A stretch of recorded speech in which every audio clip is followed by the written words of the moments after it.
All right, hello, and my name is John Michael Collins. Thanks for tuning in to this week's episode. Before we get started, the music you just heard is fun, it's upbeat, and in a way kind of depicts me. I would like to thank and give a very special shout out to my friends Marino and Noah Correa, who provided the music for this project. They're part of a company called Cinema Sonic, which is a company dedicated to providing quality audio and visual works for your next project. They're planning on opening a new studio in the Seattle area catering to professional-level podcast production. If you would like to learn more, visit their website at cinema-sonic.com. Cinema as in a movie cinema, -sonic as in supersonic.com.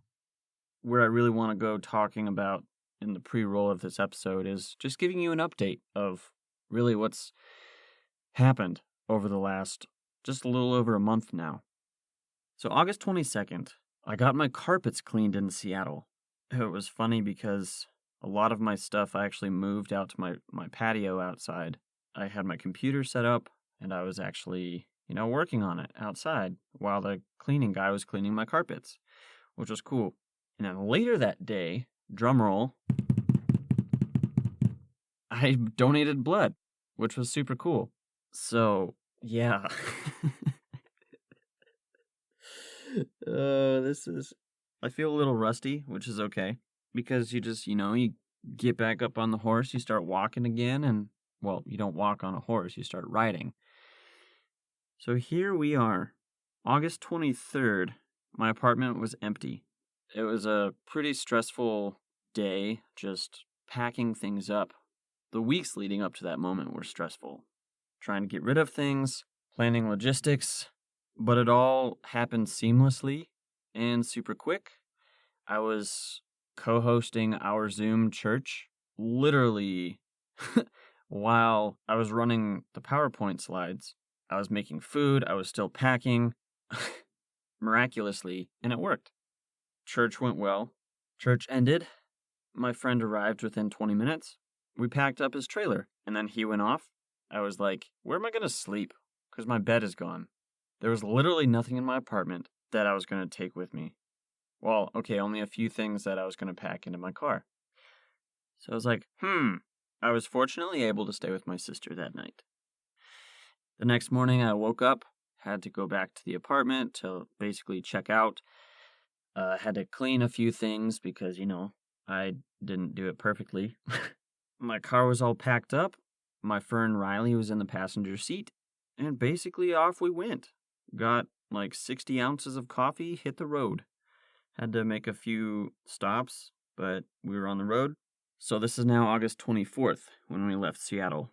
That night, I stayed in Twin Falls, Idaho, in a hotel room with my friend who was moving me, and he had 2 helpers with him. it was a great time. A really interesting time. The next day, we hit the road again. I stayed in Colorado. I actually pitched my tent in my dad's backyard, which he probably thought was a little weird, but I was actually excited to do it because I actually got to set up my tent like a few weeks before that, and I was like, so I'm ready. And boy, it was tough to unpack everything. Those guys, they left. I'm super grateful that they were able to help. My dad was asleep while I moved everything inside, and I finally got to bed, like 3 after I got there, being able to pitch my tent. He has a water spigot connected to a well because he lives on a farm. I was able to brush my teeth with that water. It's super calcium-rich water, which is okay. It just tastes a little funny. The next day I got up and said farewell to him, see you later, headed off. I'm grateful that I got to see family that day, see a friend, a couple friends, not too many because, COVID. I was very, very careful about where I went, who I saw, and what I did. I was able to stay with my sister, and I got to meet her dog, which her dog is super cute. She's a yellow lab. Her name is Birdie. And when I met her, my heart just flew away with her. Even before I met her, because she's just a super cute dog. Hit the road the next day. It was actually funny because I stopped at a gas station, and in the bathroom, this guy struck up conversation with me. He was like, "Where are you going?" And I'm like, "Oh, I'm going to Atlanta, Georgia." He's like, "I just came from there." And I'm like, "Where are you going?" He's like, "Colorado." And I'm like, "Wow, I just drove through there." It was super cool. He gave me some like pointers on where to live and stuff, and it's just cool to meet people, you know? That night I stayed with family in Missouri. Actually, the next few days, I was just like, you know what? I need to rest. I could go like explore, but I just need to rest. And actually, staying with family is really super sweet because, yeah, I know you might be super bored right now, but thank you for listening. I got to Nashville, Tennessee. Nashville's a cool place. I actually saw a friend from college there. We got coffee. And then I explored. I went to the Parthenon. It's like a museum. It was cool. I was just like, yeah, let's kind of hang out for a little bit. Get a little of the culture. I went to this chicken place. I got some chicken that was like probably the best hot chicken. Spicy and hot chicken. Like temperature hot and then spicy hot that I'd ever had. It was a great experience until I got some of the spiciness in my eye once I was done. And I was like, oh, man, this is all great until that happened. And then I hit the road. Well, actually, before I hit the road, I rode my longboard for a little bit, like my skateboard. A longboard is a skateboard, but it's like the wheels aren't as hard as skateboard wheels, and it's made more for cruising instead of tricks like a skateboard is. In the short amount of time that I was doing that, there was so much sweat just like on my arm. It was unbelievable. Just like these giant beads, giant droplets, not to gross you out. I don't think that's really gross because, everybody sweats. I was just like, this is cool. So I turned the air conditioning on and then I started driving. I drove to Atlanta. I arrived. I actually stayed with my friends just north of Atlanta. They're friends from college. I got to stay with them for a week while I actually figured out, okay, where am I going to live? Because that was one of the two details that had not unfolded, and it was getting a little nerve-wracking. And I felt kind of bad because when you're just kind of sitting and taking up space, you self-guilt yourself a lot, or you just feel this giant weight of guilt and condemnation. And it stinks, but there's no condemnation for those who are in Christ Jesus, which is great, even though the world is going to continuously throw condemnation at you. My friends weren't throwing condemnation at me. It was just this, this thought, this like cloud that passed over my head that kept staying there. And I was like, go away so I can see the sun. And, it's like one of those storms. You just gotta press through, After that week of, drinking coffee, watching Netflix, sending emails of trying to find places to live, I actually found like this near perfect place to live, which is where I'm at now. And I love it. And since that time, I've gone to like 5 or 7 different post offices, gone to Walmart a few times. I live like right next to a Walmart. I got a flat tire. I went to a fashion show. It's been interesting. It's been fun. It's been slow getting acquainted with the place. Just the other day, I got plugged into this new church and met church people, and I was like, this is a relief. It wasn't like a church service. It was like an outdoor, they had popsicles and coffee. It was just a bunch of people talking, socially distanced, wearing masks, and when I was talking to the pastor, he was like, you did a move. You moved during a pandemic. How's that? What's that like? And I was able to unpack that for a little bit, and I'm like, I really didn't think about that. The final mileage that I accrued, Seattle to the new place that I live, basically, 3,176 miles. That's a lot. That's really a lot of mileage. Some quick thoughts, like on the road, when you're driving, if you've ever gotten the experience to drive just like for a long time by yourself or with someone, like road tripping. It was weird because I had Riley in my passenger seat, And I would talk to her every now and then. She obviously didn't talk back. She kept giving me the silent treatment, even though she loves me. She was also kind of a little upset, too, because I broke one of her fronds when I tried putting her seatbelt on, and I'm just like, I want to keep you safe. But we're better now. She loves it here. We have to find some insecticide because she's been getting pestered by some pests outside. I just saw today that, someone tried digging toward her roots, and I'm like, that's definitely not cool. So I should try to find something that can cover the dirt so nothing's trying to get in it. Yeah, just pour cement on it. No, that would kill her and suffocate her again. Operation Move to Georgia launched pretty well until we landed, is what I have written. A lot of details I'm telling you. Riley is 2 feet tall now. She has so many new fronds. She's gone through 10 or 20 already this year. And by go through, I mean they've died or broken off, or I've cut them off.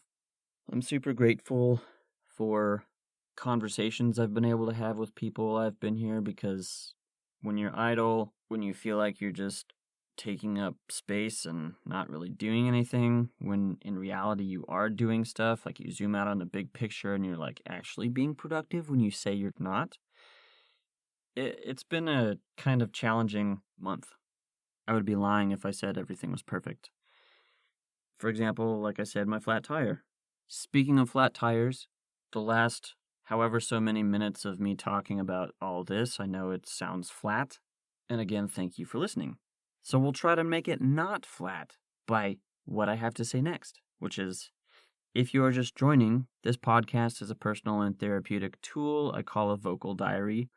It's a place for me to process thoughts, explore stories, and post them for those who might be interested, hopefully just inspiring someone.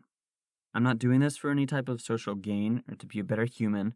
I'm doing it to help me process stuff. And by process, I mean exercise that creative outlet, which I recommend everybody try to do in some way or some form. I told someone the other day that, to be creative, you don't have to make a super shiny sand castle with a super shiny garage, which inside of it has a super shiny sand Lamborghini. You can be creative by just pushing a bunch of sand together and just having a pile. That's pretty creative. That's cool. Episodes 1 and 2 of this talk about who I am. If you're like, who's this guy? Why am I listening? Maybe I want to know a little bit more about him. Quick disclosure that's going on tangents may or may not be involved. This show is conversationally true to how I speak. I'm a little weird too, but that's okay, because we're all a little weird. And we all need help. So, here we go. To when books become a challenge. I've brushed more than a little bit on books in previous episodes, and how I kept a book log for 2 years. That was really awesome. Then I moved to Seattle and kind of stopped doing that. It actually kind of fell off track the September before I moved to Seattle. And then that first year of living in Seattle, it actually picked up a little bit more, and then it fell off again. It's like having a discipline with anything. Stuff is hard, but if you don't do it, it's okay. If you set a goal and you don't achieve that goal, it's okay. I've said before that reading a book is like running to me. I don't really like running because running is hard. Putting one foot in front of the other really fast constantly while you have this voice in your head telling you to go faster is really hard. Like when you have a voice in your head that's telling you to read more and more and more, you have that thought, but you're also telling your thought to you. I want a quick jump back when I was talking about the conversation with my new pastor. Right after he said, "Wow, you moved during a pandemic. Do you feel like you're in a crater?" I was like, yeah. And actually thinking about that, I've been playing this game called Kerbal Space Program, which is a spaceflight simulation. It's really cool, by the way. You should play it. But I caution you, if you play it, you'll get stuck in its orbit for days. When I was playing it, I was trying to land on the moon. or the mun. In that game, the moon is called the mun and Earth is called Kerbin. I landed on the mun right next to a crater, but just having that picture in my head of being in a crater, because you're idle, you're not really doing anything, you're kind of stuck for a little bit in this area that over time you feel is comfortable, and then you kind of forget that there's like daylight outside. Anyway, books are challenging. Talking is challenging. Trying to have a conversation with a piece of metal. Anything that you find is a challenge, whether it be driving 3,000 plus miles, knowing that you'll get through it, just having some type of faith to get you through it. Not necessarily a spiritual faith, having faith in something, like trusting that there will be a positive outcome in whatever it is you're doing. If it's running, you can tell yourself, I know this is good for me. Reading, like I would tell myself, I know this is good for me. Talking, I know this is good for me. Driving, I know this is good for me. Trying to get out of that crater, I know this will be good for me. I know this is good for me. And in the long run, I will be so much healthier that I'm not stuck in that crater. So it's okay. Hang in there. Push through. Don't let your challenges overcome you, but rather overcome your challenges yourself, which is truly possible if you put your mind to it, because our mind is a battlefield. To when I try to make peace with insects. When I wrote this, I originally thought of my sister teaching me to make peace with spiders. But then I think about Riley and how like I should make peace with the fact that, she's getting eaten alive. No, I should not be at peace with that. It's actually funny because I've gotten bit by a lot of insects while I've been here. It's so humid and muggy, and I've just got sweet blood. I'll say it. My blood is sweet. It's lovely. So, so lovely. But please don't bite me. You see a spider and your first instinct is to just smash it? She taught me to not do that. I think last year or 2 years ago. I feel like it's been healthy. And as far as being eaten alive by insects, it's okay. Because, I got bug spray, but I don't always remember to use it. I could spray Riley with it, but that would probably not be good for her. And then, my housemate, a week or two ago, found a cockroach right outside my bedroom door. I've seen 3 or 4 roaches since I've been here, and what did I do? I got a piece of cardboard and some type of container, put the container over the roach on the wall, slid the piece of, it wasn't cardboard, it was chipboard. I slid it under the bowl or whatever, and then I asked my housemate to open the door so I could throw it out, and I did. So to all you insects out there, please stay out of our homes, because you scare us and you'll probably get smushed. But try finding ways in life that you can make peace with things. I know it's hard, it stinks, but you can overcome it. You can overcome it. It's like trying and trying and trying to find a job, getting constant rejection. You could give up, or you could keep trying and be at peace with the fact that if you don't get something, then you weren't meant to be there.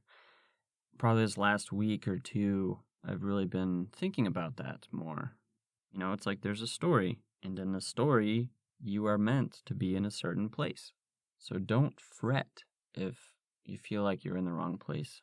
Sit back, take a deep breath, and try to consider it. If you don't like it, put a bowl over it, and then slide a piece of cardboard under the bowl, and then throw it out. That's all I got. I really want to thank you from the deepest part of my heart for tuning into this episode. Please feel free to share this with your family and friends and anyone and everyone you know. And also, if you don't mind, head over to my website, which acts as my creative portfolio, johnmichaelcollins.com. I'm so bad at this. That's so sad. That's such a sad thing to say. You're worth more than that. Thanks for listening.